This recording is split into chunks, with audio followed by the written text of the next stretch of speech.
मुख्यमंत्री योगी आदित्यनाथ ने कहा है कि महाकुंभ के आयोजन को लेकर अफवाह फैलाने वाले लोग करोड़ों लोगों की आस्था का अपमान कर रहे हैं। अब तक महाकुंभ में 56 करोड़ से भी ज्यादा लोग स्नान कर चुके हैं। उन्होंने कहा कि संगम का जल साफ है और डुबकी लगाने योग्य है। विपक्ष के लोग इसे मानव मल होने का दुष्प्रचार कर रहे हैं। उन्होंने कहा कि महाकुंभ का आयोजन किसी सरकार का आयोजन नहीं, ये सनातन संस्कृति का आयोजन है। चैंपियंस ट्रॉफी की आज से शुरुआत हो चुकी है। हालांकि इससे पहले आईसीसी ने ताजा रैंकिंग जारी की है। भारत के स्टार बल्लेबाज और उप कप्तान शुभमन गिल दुनिया के नंबर 1 बल्लेबाज बन गए हैं। उन्होंने बाबर आजम को पीछे छोड़ा है। वहीं वनडे में शीर्ष 10 बल्लेबाजों में भारत के 4 मौजूदा खिलाड़ी हैं। गिल के अलावा रोहित शर्मा तीसरे स्थान पर, विराट कोहली छठे स्थान पर और श्रेयस अय्यर 9वें स्थान पर मौजूद है। श्रेयस अय्यर को एक स्थान का फायदा हुआ है। निकाय चुनाव में नामांकन प्रक्रिया संपन्न होने के महज अगले ही दिन कांग्रेस को बड़ा झटका लगा है। 2 बार मुख्यमंत्री के खिलाफ कांग्रेस की टिकट पर विधानसभा चुनाव लड़ चुके पार्टी के जिला संयोजक तरलोचन सिंह और पूर्व जिला अध्यक्ष अशोक खुराना ने मंगलवार को अपनी टीम के साथ कांग्रेस को अलविदा कह दिया। बरगंडी प्राइवेट और हुनूर इंडिया 500 की ताजा सूची के अनुसार रिलायंस इंडस्ट्रीज लगातार चौथे साल भी भारत की सबसे मूल्यवान कंपनी बनी हुई है। इस मामले में मुकेश अंबानी की कंपनी टाटा कंसल्टेंसी सर्विसेज और एचडीएफसी बैंक से आगे है। 2024 बरगंडी प्राइवेट हुनूर इंडिया 500 रिपोर्ट में रिलायंस का मूल्यांकन 17.5 लाख करोड़ रुपए आंका गया है।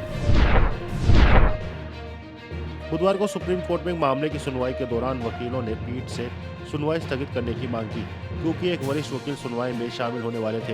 इस पर पीठ ने वकील को फटकार लगाई और सख्त टिप्पणी करते हुए कहा कि अगर आपको लगता है कि किसी बड़े वकील का नाम लेकर आप मामले की सुनवाई स्थगित कर लेंगे तो आपको ये सोचना बहुत गलत है। प्रयागराज में जारी महाकुंभ इन दिनों दुनिया भर के लिए आकर्षण का केंद्र बना हुआ है। भारत ही नहीं बल्कि विश्व के अलग अलग हिस्सों से लोग यहां संगम में आस्था की डुबकी लगाने के लिए पहुंच रहे हैं। अब तक के आंकड़ों के अनुसार 56 करोड़ से अधिक श्रद्धालु पवित्र डुबकी लगा चुके हैं। हालांकि यहाँ इकट्ठी होती भीड़ और रोज करोड़ों लोगों के संगम में डुबकी लगाने के कारण जल प्रदूषण बढ़ता जा रहा है। कांग्रेस अध्यक्ष मल्लिकार्जुन खड़गे ने पार्टी के भीतर जवाबदेही की जरूरत पर जोर देते हुए बुधवार को शीर्ष पार्टी नेताओं को सख्त चेतावनी दी है। उन्होंने कहा कि सभी महासचिव और प्रभारी अपने प्रभार वाले राज्यों में संगठन व चुनावी परिणामों के लिए जवाबदेह होंगे।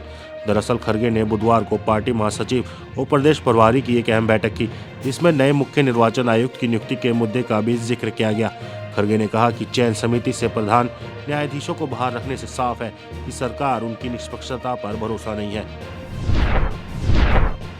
खगड़िया जिले के परबता विधानसभा के जेडीयू विधायक संजीव कुमार के विवादित बयान पर चिराग के जीजा एवं जुमई सांसद अरुण भारती ने कहा है कि कुछ लोग अपने बिगड़ैल बोलों के कारण सुर्खियों में बने रहना चाहते हैं। उन्होंने साफ तौर पर कहा है कि एनडीए में कोई मतभेद नहीं है।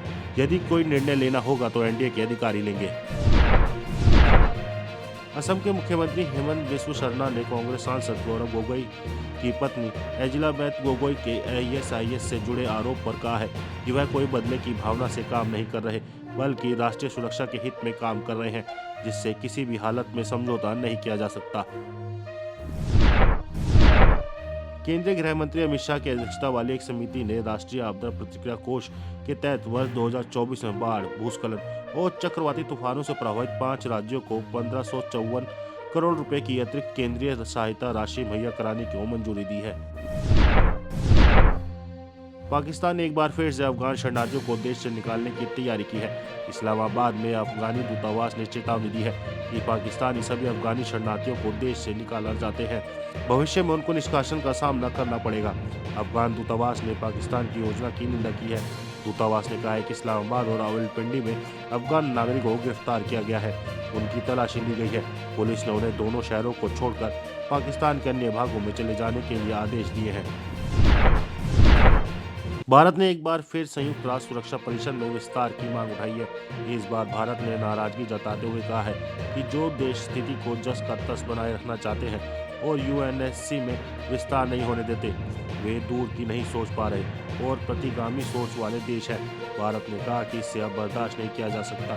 चीन की अध्यक्षता में संयुक्त राष्ट्र सुरक्षा परिषद में सुधार और वैश्विक प्रशासन को बेहतर बनाने के मुद्दे पर खुली बहस का आयोजन किया गया। इस आयोजन में संयुक्त राष्ट्र में भारत के स्थायी प्रतिनिधि पर्वत नैनी हरीश शामिल हुए। अमेरिका के राष्ट्रपति डोनाल्ड ट्रंप ने मंगलवार को टेस्ला के सीईओ एलन मस्क की प्रशंसा करते हुए अमेरिका के लिए काम करने वाला सबसे बुद्धिमान व्यक्ति बताया और उनकी तकनीकी कुशलता की प्रशंसा की। स्टारलिंक की ओर विशेष ध्यान आकर्षित किया और मस्क को 2 अमेरिकी अंतरिक्ष यात्रियों को वापस लाने के लिए हरी झंडी दी, जो अंतर्राष्ट्रीय अंतरिक्ष स्टेशन में थे।